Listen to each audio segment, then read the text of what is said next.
Hello दोस्तों, कैसे हैं आप सब। स्वागत है आप सभी का कॉमिक वर्ल्ड चैनल पर। तो चलिए दोस्तों, शुरू करते हैं राज कॉमिक्स में बांकेलाल सीरीज़ का अगला कॉमिक विशेषांक, डाकू चिड़िया।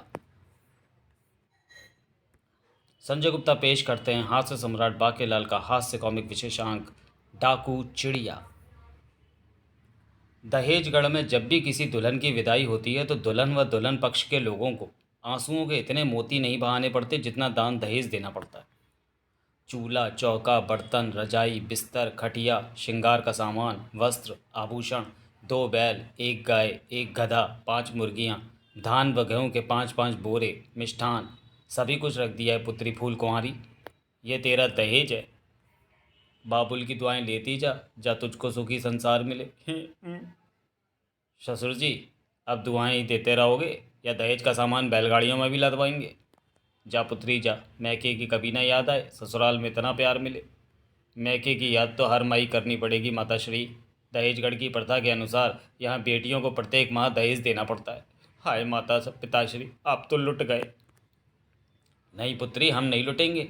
हमारे 2 बेटे हैं, जिनमें से बड़े की दुल्हन आएगी तो वो जो जय दहेज प्रत्येक माह लाया करेगी वो हम तुझे दे दिया करेंगे।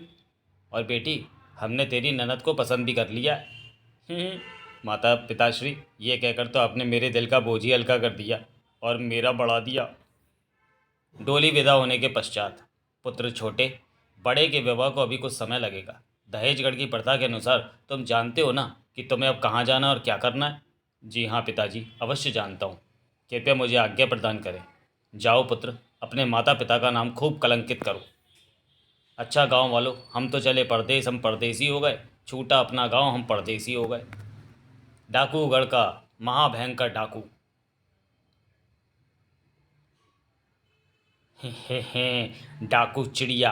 कोई चिड़िया मार डाकू नहीं जो हर एक को लूटता फिरे। भागो, डाकू चिड़िया आ गया। ये जिससे चिढ़ गया उसे ही लूट लेगा। ठहरो, कौन है रे ये। सरदार, ये गांव का साहूकार है। खूब मालदार आसामी है ये। पिछले बरस इसकी एक आंख फूट गई थी तो इसने आंख के बदले हीरा लगवा लिया। इसकी आंख मेरी आंख से चमकदार कैसे। मैं इसी बात से चिढ़ गया। तो सबसे पहले इसकी वो आंख ही निकाल लो। नहीं, मेरा सारा धन ले लो परंतु मुझे छोड़ दो। सारे धन में आंख में लगा ये कीमती हीरा भी तो शामिल है। खचाक। लूटो लूटो। हम डाकूगढ़ के डाकू हैं, हमारे भी कुछ संस्कार हैं। जिसका धन लूटते हैं उसको मुंडीराज की उपाधि प्रदान करते हैं। ये कैसी उपाधि है। फल लाओ, लो खाओ, अन्यथा से धड़ से अलग कर देंगे। नहीं, मैं नहीं खाता। अब फूल माला लाओ, लो इसे पहनो, वरना से धड़ से अलग कर देंगे। नहीं ठहरो, मैं पहनता हूँ। अब मधु दूध लाओ, अर्थात शहद वाला दूध, पियो, अन्यथा से धड़ से जुदा कर दूंगा। नहीं ठहरो, मैं पीता हूँ। सिर झुकाओ वरना से धड़ से जुदा कर देंगे। नहीं ठहरो, मैं सिर झुकाता हूँ। इसी को कहते हैं मुंडी राज की उपाधि देना। खचाक। हुण अपादा की हो। चलो। डाकूगढ़ में डाकुओं का भव्य स्वागत हुआ। डाकू सरदार चिड़िया की जय हो। जब तक सूरज चांद रहेगा तब तक डाकूगढ़ का नाम रहेगा।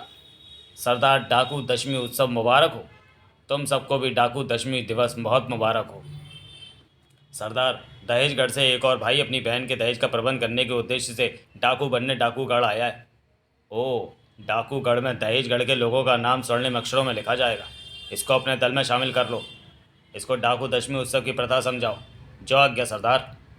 सुन रहे छोटे, डाकू दशमी उत्सव डाकुओं का उत्सव है। इस दिन हम डाकू प्रत्येक दिन कई कई डाके डालते हैं। अत्याचार, रक्तपात, लूटपाट करके बेबस लोगों पर खूब हंसना प्रत्येक डाकू का कर्तव्य होता है।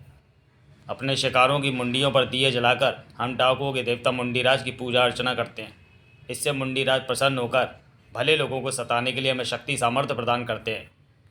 इसके अलावा बहुत से बैरी लोग अपने शत्रुओं के खात्मे का ठेका भी हमें दे देते हैं और हम उन लोगों के रक्त से अपने हाथों पर मेहंदी लगाकर नाचते गाते हैं। खचा। नए डाकू को रक्त का तिलक किया जाता है। मांस मदिरा के सेवन के पश्चात हम चलेंगे ढपोर नगरी। सुना है वहाँ का राजा बड़ा मालदार है और डरपोक भी। डाकू छोटे, तू भी हमारे साथ चलेगा। लाखन, इसको तलवार दे दे। डाकू छोटे, वाह, मेरा नाम तो बहुत अच्छा है। मैं तैयार हूँ सरदार। मैं भले लोगों की नाक में दम करके बहुत बड़ा व नामी डाकू बनूंगा। गांव गांव, कस्बा कस्बा, नगर नगर डाकू चिड़िया की चर्चा व आतंक कई राज्यों में फैल गया। सुना है डाकूगढ़ में सभी डाकू ही रहते हैं। वो जिसको लूटता है उसकी मुंडी काटकर उसे मुंडीराज की उपाधि से विभूषित करता है। विशालगढ़ में जब बाकेलाल के कानों में यह चर्चा पहुंची तो बन गई उसकी योजना। डाकू चिड़िया मुद्राएं लेकर भी हत्या जैसे कार्यों को अंजाम देता है, और मैं राजा विक्रम सिंह की हत्या करने का ठेका देने ही डाकूगढ़ जा रहा हूँ। ओह, ये कौन सा राज्य है? ये तो ढपोर नगर है। कुछ देर यहीं पर विश्राम करता हूँ। ढपोर नगर में आपका स्वागत है। राज्य के गुप्तचरों के द्वारा वह समाचार ढपोर नगरी के राजा बलवान सिंह ताकती तक भी जा पहुंचा। क्या डाकू चिड़िया की कुदृष्टि हमारे राज्य के खजाने पर लगी है? जी हाँ महाराज, समाचार पक्का है। डाकू चिड़िया किसी भी वक्त राज्य में हमला बोल सकता है। महाराज, राज्य की सुरक्षा के लिए आपको थोड़ी तलवारबाजी का अभ्यास कर लेना चाहिए। सेनापति अंगद, सिंहों ने भी कभी मुंह धोया है? आने दो डाकू चिड़िया को। वो यहाँ आएगा तो 2 पाँव पर चलकर, किंतु वापस 4 कंधों पर ही जाएगा। अपनी बात पर एक बार पुनः विचार कर लें महाराज, क्योंकि मेरी, आपकी व पूरी सेना की वास्तविकता तो आप जानते ही हैं। ओह, तुमने हमारी दुखती रग पर हाथ रख दिया सेनापति अंगद। गन्ना कहकर ऋषि गन्नाचार्य की दुर्बलता का परिहास करने पर उन्होंने हमें व हमारी सेना को भी दुर्बल हो जाने का शाप दे दिया था, जिस कारण हम अत्यंत दुर्बल हो गए। अपने शरीर की दुर्बलता को छुपाने के लिए मैं हर समय रजाई ओढ़े रहता हूँ, और तुम व तुम्हारी सेना हर समय बख्तरबंद पोशाकें पहनने को विवश हो। ग्रीष्मकाल में हम किसी से भेंट भी नहीं कर सकते, क्योंकि तब रजाई लपेट कर भेंट करने से सामने वाले को हमारे बलवान होने पर संदेह होता है। आपका कथन एकदम सत्य है महाराज। इसलिए हमने तुम्हारे व अपनी सेना के सिपाहियों के नाम भी ऐसे रखे हैं ताकि नाम सुनकर ही शत्रुओं के छक्के छूट जाएं, जबकि शत्रुओं के आक्रमण की बात सुनकर छक्के तो हमारे भी छूट जाते। ता फिर होड़ की किरिए महाराज। महामंत्री भीषण सिंह ने चिंतित स्वर में कहा। महाराज, एक उपाय है जिससे सांप भी मर जाएगा और लाठी भी नहीं टूटेगी। अति शीघ्र वह उपाय हमें बताओ महामंत्री भीषण सिंह। उपाय यह है महाराज कि राज्य का सारा धन अर्थात राज खजाना नागरिकों में वितरित कर दिया जाए, ताकि जब डाकू खजाना लूटने आए तो उसे एक भी मुद्रा वहाँ ना मिले। डाकुओं के चले जाने के बाद हम उनसे खजाना वापस ले लेंगे। ये तो अति उत्तम विचार है, ऐसा ही करो। राजा की घोषणा के पश्चात महाराज एक भी नागरिक खजाना लेने नहीं आया, क्योंकि उन्हें भय है कि कहीं डाकू को धन की गंध लग गई तो वो उन्हें ही मार डालेगा। तो इस धन को जबरन प्रजा में बांट दो, भले ही वो वापस ना मिले। ऐसा करना उचित नहीं होगा महाराज। प्रजा ने साफ साफ ये कह दिया है कि यदि ऐसा किया गया तो वो सारा धन इकट्ठा करके स्वयं ही डाकू तक पहुंचा देंगे। ता फिर होड़प्पाती किया होगा। पिताश्री, पिताश्री, मेरी पतंग नहीं उड़ रही। पतंग? यहाँ हमारे हाथों के तोते उड़े जा रहे हैं और हमारे पुत्र को पतंग उड़ाने की पड़ी है। मिल गई, मिल गई। खजाना से छुटकारा पाने की तरकीब मिल गई महाराज। कैसी तरकीब महामंत्री? हमें पतंगबाजी का उत्सव पतंग करना होगा। पतंगा की सारी तैयारियां शीघ्र ही पूरी कर ली गईं। तब चली चली रे पतंग चली रे। पुत्र, बचपन में मैं खींच के पेंच लगाया करता था। देखो कैसे मैं एक ही खींच में पतंगे वो काटे कर दूंगा। वो काटा। बाकेलाल ढपोर नगरी से होकर गुजर रहा था। अरे पतंग, ये तो कटकर आ रही है। कमाल है चेतन, बच्चे तो कटी पतंग को लूटने के लिए पतंग के पीछे पीछे भागते हैं, किंतु यहाँ तो कोई पतंग की ओर देख भी नहीं रहा। वो मारा, लपक गुल्ली। पतंग की डोर बांके के पास से होकर गुजरी तो बाके ने डोर थाम ली। चलो मैं ही पतंग लूट कर किसी बच्चे को दे दूंगा। किंतु पतंग हाथ लगते ही बाकेलाल की आंखें फैल गईं। अरे, पतंग के साथ बंधा ये क्या चमक रहा है? ये तो हीरा है। बाके बेटा, हीरे को जल्दी से कुर्ते की जेब में रख और पतंग दे दे बच्चे को। लो बच्चों पतंग। हमें पतंग उड़ानी नहीं आती। चलो भाई चलो, उधर चलकर खेलते हैं। कमाल, बच्चों ने पतंग नहीं ली। अरे, एक पतंग और कटकर आ रही है। बाकेलाल ने वह पतंग भी लूट ली। क्या पता इस पर भी कोई हीरा बंधा हो। बाकेलाल का अनुमान बिल्कुल ठीक था। अरे, इस पर भी हीरा बंधा है। 3 और पतंगें कटकर आ रही हैं। बाके बेटे, उन्हें भी लूटने के लिए अब तो तुझे घोड़े की पीठ से नीचे उतरना ही होगा। बाकेलाल ने एक एक करके वह 3 पतंगें लूट ली। इनमें से प्रत्येक पतंग पर एक एक हीरा बंधा है। कुछ देर के लिए बाकेलाल जैसे अपना मुख्य उद्देश्य ही भूल गया। यहाँ तो सारा आकाश पतंगों से भरा हुआ है। ओह, कई पतंगें कटकर नीचे आ रही हैं और कोई भी उन्हें लूटने नहीं आ रहा। तो तू ही लूट ले, ये आ गई पकड़ में। ढपोर नगरी के नागरिक इतने मूर्ख होंगे ये बात मैं नहीं जानता था। यदि आकाश में उड़ती प्रत्येक पतंग पर हीरे मोती बंधे हैं तो मैं शीघ्र ही मालदार होने वाला हूँ। मेरे कुर्ते की दोनों जेबें हीरों से भर गई हैं, किंतु और पतंगें कटकर आ रही हैं। मुझे खजाना इकट्ठा करने की तरकीब सोचनी होगी। ओह, क्यों ना ये बैलगाड़ी खरीद लूँ। बाकेलाल को बैलगाड़ी मुफ्त में ही मिल गई। कमाल है, उसने बैलगाड़ी मुफ्त में ही दे दी। मुझे क्या, सारा खजाना इसी में भरता चला जाता हूँ। शीघ्र ही चार बैलगाड़ियाँ खजाने से लबालब भर गई। ये मोटे के खजाने का तो चौथाई भी नहीं है, किंतु फिलहाल राजा विक्रम सिंह के बाद विशालगढ़ में मुझसे अधिक मालदार और कोई नहीं होगा। किंतु इस खजाने का प्रयोग मैं विशालगढ़ का खजाना प्राप्त करने के लिए ही करूँगा। इधर महल की छत पर पतंगें समाप्त हो गई हैं। मुबारक हो महाराज, खजाना भी समाप्त हो गया। पतंगों में हीरे मोती व मुद्राएं बांधकर लुटाने का उपाय लाजवाब था। अब कम से कम हम सबके प्राण तो बच ही जाएंगे, क्योंकि डाकू चिड़िया खजाना तो लूटता ही है, सिर भी काट कर ले जाता है। बाकेलाल चारों बैलगाड़ियों में खजाना लिए डाकूगढ़ की ओर बढ़ा जा रहा था। इतना खजाना पाकर तो डाकू चिड़िया अवश्य राजा विक्रम सिंह को समाप्त कर देगा। डाकू चिड़िया ने राम ही बाकेलाल को देख लिया था। अरे, इतना सारा खजाना बैलगाड़ियों में लादी ये कौन दुसाहसी चला आ रहा है? हमारे नाम का जरा भी भय नहीं। इसने आपको चिढ़ा दिया सरदार। राजा के खजाने से पहले क्यों ना इसी को लूट लें। डाकू चिड़िया ने बाकेलाल को घेर लिया। डाकू चिड़िया नाम है मेरा। क्या, डाकू चिड़िया? ओह, मैं तो तुम ही से मिलने आ रहा था। सरदार, ऐसा कहकर ये मुंडीराज की उपाधि से बचना चाहता है, जबकि मेरे विचार से तो ये राजा बलवान सिंह ताकती का खजाना छुपाने के लिए कहीं ले जा रहा है। लूट लो इससे खजाना। अरे रे, परंतु मैं तो स्वयं अपनी इच्छा से खजाना तुम्हें देने के लिए ले जा रहा था। अब तुम्हारी नहीं हमारी इच्छा चलेगी। खजाने की बैलगाड़ियों पर अपना अधिकार कर लो। बता रे, क्या नाम है रे तेरा? मेरा नाम बांकेलाल है, मैं विशालगढ़। घबरा मत, अब हम तुझे मुंडीराज की उपाधि देंगे। हम जिसको लूटते हैं ये उपाधि उसको देते हैं। यदि तू फल खाओ, यदि तूने फल नहीं खाए तो मैं तेरा सिर कलम कर दूंगा। खाता हूँ। फूल माला पहनाओ। चल जल्दी से पहन ले से, अन्यथा तेरा सिर कलम कर दूंगा। पहनता हूँ। मधु मिश्रित दुग्ध लाओ। चल जल्दी से सटक जा, अन्यथा तेरा सिर कलम कर दूंगा। सटकता हूँ। बेटा वाके, कसाई हलाल होने वाले बकरे के साथ ऐसा ही करता है। ये तेरी मुंडी काटे बिना नहीं मानेंगे। बचने की कोई युक्ति सोच। ओह, वह कुआं शायद मेरी कुछ मदद करे। बाकेलाल ने अवसर पाकर एक बैलगाड़ी से बंधे बैल खोल दिए, जिसके कारण गाड़ी पीछे को झुक गई और सारा खजाना कुएं में जा गिरा। अरे, उसने एक गाड़ी का खजाना कुएं में गिरा दिया। इनका ध्यान बट रहा है। क्षमा करें सरदार, किंतु यदि मैंने ये सारा खजाना कुएं में न गिराया तो मेरे साथ साथ तुम्हारा भी अंत निश्चित है। क्या मतलब? राजा बलवान सिंह ताकती का यह खजाना अभिशप्त है। इसका स्वामी 2 ही दिनों में मृत्यु को प्राप्त होगा। यह रहस्य महर्षि फटे में टांग अड़ायाचार्य से पता लगते ही महाराज ने खजाना मुझे सौंप दिया। तब महर्षि हलाचार्य ने इस समाचार का हल ये कुआं बताया।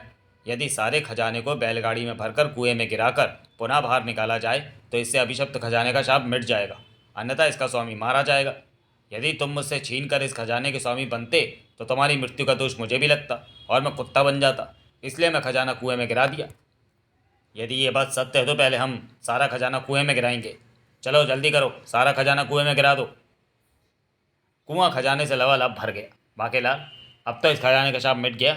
अभी नहीं, जब तक इस खजाने का स्वामी स्वयं बिना किसी मदद के इस सारे खजाने को बाहर ना निकाल ले, तब तक इस खजाने का शाप नहीं मिटेगा। अब इस खजाने का स्वामी तो मैं हूँ। मैं इस खजाने को बाहर निकालता हूँ। ठहरो। क्यों, अब क्या हुआ? यह सारी प्रक्रिया खजाने के नए व पुराने स्वामी के सिवा और कोई भी देखेगा तो उसकी मृत्यु निश्चित है। किंतु हमें तुम्हारी बात का विश्वास कैसे होगा? तो फिर ठीक है, तुम यहाँ खड़े होकर ये दृश्य देखो, किंतु अपनी मृत्यु के स्वयं जिम्मेदार होगे।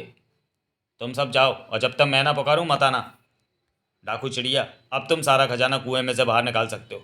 मैं सारा खजाना पुनः बैलगाड़ियों में लादता जाऊंगा। ठीक है बाकेलाल, किंतु कोई गड़बड़ की तो घर में घुस कर मारूंगा। यही तो मैं चाहता हूँ, क्योंकि मैं तो देने आया था डाकू चिड़िया को मोटे विक्रम सिंह की मौत का ठेका। उल्टे यही मेरे प्राणों के पीछे पड़ गया।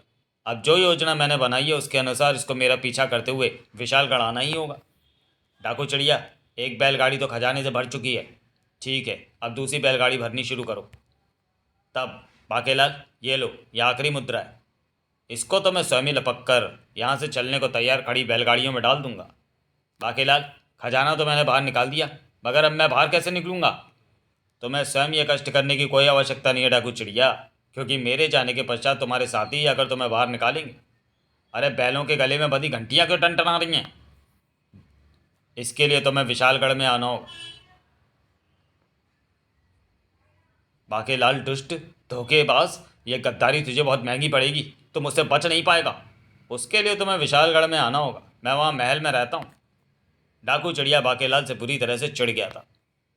बाकेलाल धोखा दे गया, परंतु मैं उसको लूट तो चुका ही था। अब यदि हमने उसकी मुंडीराज की उपाधि नहीं दी तो हम सबके प्राणों पर भी भयंकर संकट आन पड़ेगा। अरे कोई है, मुझे बाहर निकालो। बाकेलाल खजाने से लदी बैलगाड़ियां लेकर विशालगढ़ की ओर चल पड़ा। अब तो डाकू चिड़िया को विशालगढ़ आना ही होगा। हिक चल। इधर इसी समय विशालगढ़ के राजा विक्रम सिंह के राज दरबार में डाकू चिड़िया का आतंक सबके सिर चढ़कर बोल रहा है। उसको अभी तक कोई भी पकड़ नहीं पाया महाराज। सेठ, साहूकारों एवं राजाओं को अपने प्राणों की चिंता होने लगी है, इसलिए हम सब इस विकट समस्या के समाधान हेतु आपके पास आए हैं। देर सवेर डाकू चिड़िया यहाँ आ भी सकता है। आखिर सबसे बड़ा खजाना तो आपके पास ही है। मेरा सबसे बड़ा खजाना तो बाकेलाल और उसका कुशाग्र मस्तिष्क है। सेनापति, बाकेलाल कहाँ है? उसको तुरंत यहाँ बुलाओ। बाकेलाल स्वयं हाजिर हो गया महाराज। बाकेलाल, तुम ऐसी विकट स्थिति में भी प्रसन्न हो? डाकू चिड़िया ने सबकी नाक में दम कर रखा है। उसका हल मैंने सोच लिया है। भला क्या? किसी प्रकार छुप छुपाकर आप अपना धन यहाँ ले आइए। यहाँ मैंने एक घाटी को खाली करवा दिया है और वहाँ पर ढपोर नगरी के राजा बलवान सिंह ताकती का खजाना भी रख दिया है। आप सभी राजाओं का खजाना भी उसी घाटी में रखवा कर हम वहाँ सेना तैनात कर देंगे। फिर किसी की क्या मजाल कि उधर झांक भी सके। इस प्रकार आपका खजाना सुरक्षित हो सकेगा। और जब डाकू हमारा खजाना ही नहीं लूट पाएगा तो फिर हमें मारेगा भी नहीं। हम तैयार हैं।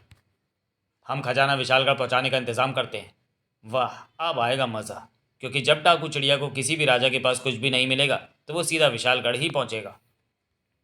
सेनापति, खजाना घाटी की सुरक्षा के लिए सेना की तैनाती की व्यवस्था करो। वो दुष्ट डाकू चिड़िया यदि विशालगढ़ आए तो उसका एक भी आदमी यहाँ से बचकर नहीं लौटना चाहिए। ऐसा ही होगा महाराज। खजाने के साथ मुझे सर्वप्रथम तो अपनी सुरक्षा व्यवस्था करनी होगी। फिर एक एक कर आने लगा राजाओं का खजाना। अरे रे, भिखारियों की भीड़ खजाना घाटी की तरफ आ रही है।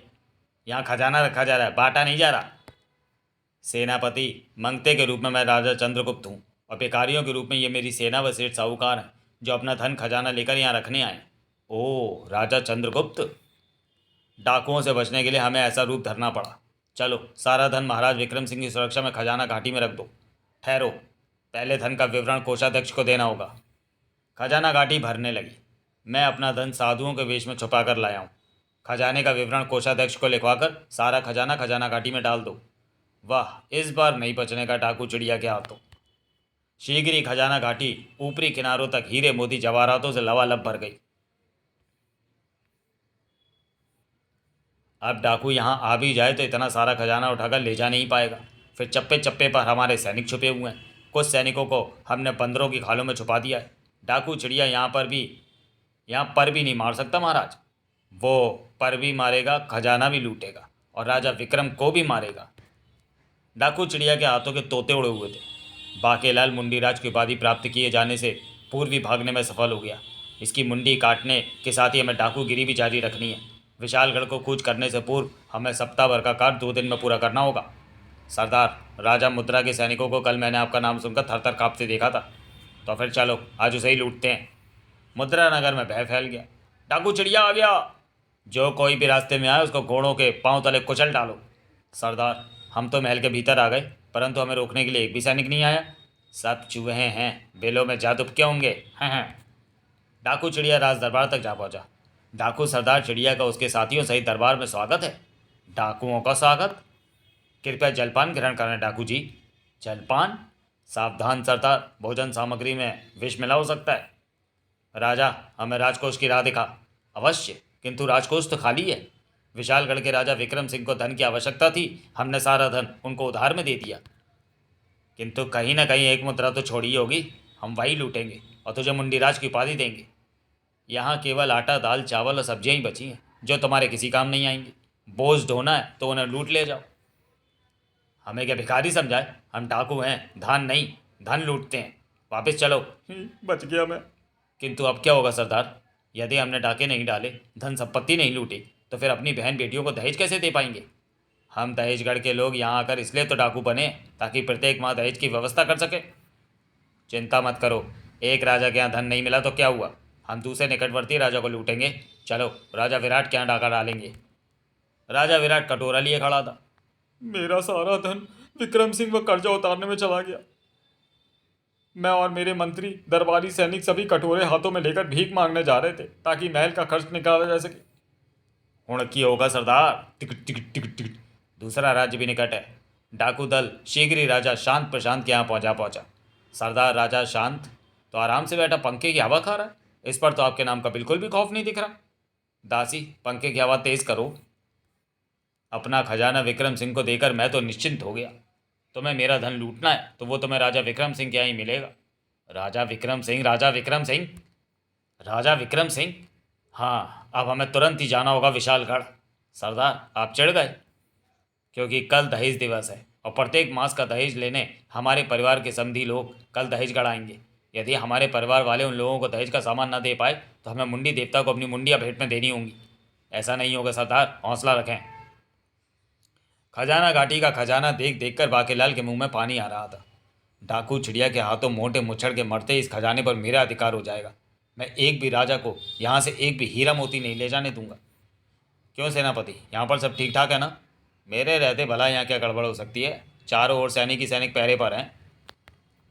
ये डाकू चिड़िया अभी तक यहाँ क्यों नहीं आया? आता ही होगा, किंतु मुझे यहाँ नहीं रुकना चाहिए। कहीं मेरे रहते डाकू यहाँ आ गए तो मुझे मुंडी राज की उपाधि देने में देर नहीं लगाएंगे। डाकुओं के आने में अभी शायद विलम्ब था, मगर कोई और खजाना घाटी तक पहुँच चुका था। पक पक पक पक पक पक पक पक। अरे, वो दोनों हंस खजाने के ऊपर क्या कर रहे हैं? सेनापति जी, हंस ही तो हैं, कोई डाकू थोड़े ही ना है। दोनों हंसों ने एक एक मोती चुगा और वापस नभ को उड़ चले। लीजिए, हंस उड़ गए। हाँ ठीक है, अपना ध्यान डाकुओं पर लगाओ, डाकू चिड़िया कभी भी आ सकता है। दोनों हंस नभ के बादलों का सीना चीरकर उड़ते हुए एक उज्जवल धवल स्थान पर बने सरोवर में उतरे। पक पक पक पक पक पक पक। दोनों हंस पानी में गोता लगा गए। जल महल के स्वर्ण द्वार को पार करते ही दोनों हंस मानवों में परिवर्तित हो गए। हंस महाराज हंसा देव की जय हो। ये तुम्हारे हाथों में क्या चमक रहा है? महाराज, ये मोती है। मोती? ये तो मैं कहाँ से मिले? पहले राजा इतने सामर्थ्यवान होते थे कि हंसों को मोती चुगाते थे, किंतु ना जाने राजाओं की समृद्धि को क्या हो गया कि उन्होंने ऐसा करना बंद कर दिया। महाराज, ऐसे एक दो मोती नहीं, हजारों बिखरे पड़े हैं। वो तो हमारी चोंच में एक ही आ सकता था, इसलिए हम एक लेकर आ गए। हजारों? यदि ये सच है तो मैं दूसरे हंसों को भी तुम्हारे साथ जाकर वह मोती चुगलाने का आदेश देता हूँ। इसलिए तो हम मोती लेकर सीधे यहीं चले आए। तब हंस राजा का आदेश पाकर हंसों का झुंड हंस सरोवर से उड़ा। हंसदेव ने चाहा तो अब मेरी पुत्री हंसनी अच्छी हो जाएगी। हंसों का झुंड खजाना घाटी में पहुंचा और पक, शीघ्र मोती चुगकर उड़ चलो। सेनापति की निगाह उन हंसों पर पड़ चुकी थी। अरे, यह हंसों का झुंड तो खजाने से मोती चुरा रहा है, सॉरी चुग रहा है। उन्होंने केवल धनुष बाणों से मारा जा सकता है, जो कि हमारे पास अभी नहीं है। हाँ, हमारे पास भाले हैं, तो अब क्या करें?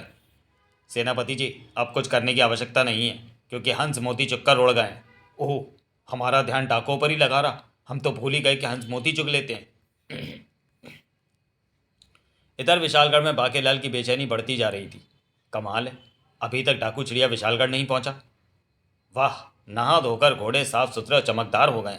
मगर इधर बाकेलाल ने सोचा और उधर डाकू चिड़िया अपने दल बल के साथ खजाना घाटी आ पहुंचा। सरदार, सारा खजाना यहीं पर रखा है, मगर वहाँ सैनिकों का सख्त पहरा है। यदि हमने आक्रमण किया तो हमारे भी कुछ डाकू मारे जाएंगे। इस बात से डाकू चढ़ गया, मगर शीघ्र ही उपाय सूझ गया। तुम सब लोग अपने अपने अपने आप को चादरों से ढक लो। छत्ते पर पत्थर लगते ही लाखों मधुमक्खियां क्रोधित होकर सैनिकों पर झपट पड़ी। पहरा छोड़ दो, डाकू चिड़िया आकर खजाना लूट ले जाएगा। अरे, ये मधुमक्खियां कहाँ से आ गईं?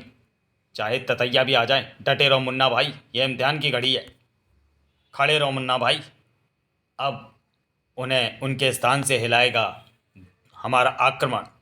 और अब चादरें ओढ़ने की आवश्यकता ही नहीं रही, क्योंकि मधुमक्खियां एक बार में एक ही डंक मारकर स्वयं भी मर जाती हैं। डाकू आ गए। हमारे शरीर डंकों के वजह से बुरी तरह दर्द कर रहे हैं, हम उनका मुकाबला नहीं कर सकते। मुकाबला मत करो, पर उनको डराने के लिए आगे तो बढ़ो, वरना वो कमबख्त यहाँ तक पहुँच जाएगा और मेरा भी वध काट डालेगा। डाकू चिड़िया मार काट मचाते आगे बढ़े। जो भी राह में आए उसे काट दो, उसे मेरे निकट मत आने दो। अरे कमबख्तों, वार करो। अब वार केवल हम करेंगे। सेनापति जी, मेरे विचार से हमें वापस महल लौट चलना चाहिए और बाकेलाल जी व महाराज को डाकू चिड़िया के आक्रमण व लूट का समाचार देना चाहिए। खामोश, तुम सब जाकर महाराज को सूचित करो। मैं यहाँ रहकर डाकू चिड़िया का मुकाबला करूंगा। जाओ, जल्दी जाओ। शीघ्र ही डाकुओं ने सेनापति को घेर लिया। सेनापति, तू अकेला हमारा मुकाबला करेगा? किस मूर्ख को मरना है डाकू चिड़िया? वो तो अपने सैनिकों को वहाँ से भगाने के लिए मैंने ऐसा कहा था, ताकि तुम आराम से सारा खजाना लूट सको। ओह साथियों, जल्दी करो, सारा खजाना लूट लो। ये तो बहुत सारा है सरदार, इसकी तो घाटी से बाहर निकलने में ही कई दिन लग जाएंगे। फिलहाल इस पर अपना अधिकार करो, ताकि हम इस खजाने के स्वामी राजा विक्रम सिंह को मुंडी राज की उपाधि देने जा सकें। अधिकार तो हो ही गया समझो सरदार, यही अवसर है। सैनिकों को मधुमक्खियों ने काट कर सुझा रखा है, वो तुम्हारा मुकाबला कर नहीं पाएंगे। विशालगढ़ पर हमला कर दो। सेनापति बाकेलाल सेनापति बाकेलाल हमें कहाँ पर मिलेगा? उसको भी देनी है मुंडी राज की उपाधि। बाकेलाल राजा का सलाहकार है, वो भी वहीं पर मिलेगा, अर्थात महल में। तो फिर ठीक है, हम अभी लौटते हैं, तब तक तू मेरे साथियों के साथ यहीं रहेगा। डाकू चिड़िया अपने दल बल के साथ महल में दमका। राजा विक्रम सिंह, तेरे खजाने पर हमारा अधिकार हो चुका है, अब हम तुम्हें मुंडी राज की उपाधि देने आए हैं। अपने सलाहकार बाकेलाल के साथ बाहर आ जा। महामंत्री चिंतित था। अब क्या करें महाराज? सारी सेना खजाना घाटी पर तैनात थी, जिसे मधुमक्खियों के डंक ने सुझा डाला है। डाकू चिड़िया का मुकाबला कौन करेगा? बाकेलाल, सभी राजाओं का खजाना यहाँ लाने की सलाह तुमने दी थी, अब तुम ही इस संकट से निकलने का मार्ग सुझाओ। वो महारानी जी, मैं वही सोच रहा हूँ, और अब किसी को कुछ सोचने की आवश्यकता नहीं है। पकड़ लो राजा विक्रम सिंह को और बाकेलाल को, दोनों को एक साथ मुंडी राज की उपाधि देंगे। किंतु बाकेलाल का कौन सा धन तुमने लूटा है? ढपोर नगरी के राजा बलवान सिंह ताकती के खजाने का स्वामी बाकेलाल ही था, जो हमें धोखा देकर खजाना लेकर यहाँ आ गया था। ओह, इसका मतलब तुम्हें यहाँ की राह बाकेलाल नहीं दिखाई है। डाकुओं का मुकाबला करने का अर्थ था उनके हाथों मृत्यु। ठहरो, कोई इनका मुकाबला करने की चेष्टा ना करे। यदि इनको मेरी हत्या करके प्रसन्नता मिलती है तो इन्हें मेरा वध कर लेने दो। बाकेलाल, डाकू चिड़िया को तुम्हें भी मुंडी राज की उपाधि देनी है। आओ, हम साथ साथ हैं। इनको फल खिलाओ, अति शीघ्र ये फल खाओ, अन्यथा तुम्हारा सिर धड़ से जुदा कर दूंगा। फूलमाला पहनाओ, जल्दी से फूलमालाएं पहन लो ना, अन्यथा सिर कलम कर दूंगा। पहनते हैं भाई, पहनते हैं। मधु दुग्ध पान कराओ, हुण उपाधि होगा महामंत्री, जो भाग में लिखा होगा। चलो सिर झुकाओ, अन्यथा सिर कलम कर दूंगा। बेटा बाके, ये तो मोटे के साथ तू भी संकट में फंस गया। सिर झुकाते ही डाकू उनका सिर काट डालेंगे। किंतु इससे पहले कि डाकुओं की तलवारों की गाज राजा विक्रम सिंह और बाकेलाल की करतरों पर आ गिरती, अरे ये इतने सारे हंसों का झुंड कहाँ से आ गया? ये तो हमें नोच रहे हैं व चोंचों से मार रहे हैं। इनकी चोंच व पंजों के प्रहार से हमारे शरीर जकड़े जा रहे हैं। हमारी तलवारें छूट रही हैं। अरे नामुराद हंसों, कम से कम मोटे की गर्दन तो कटने दो।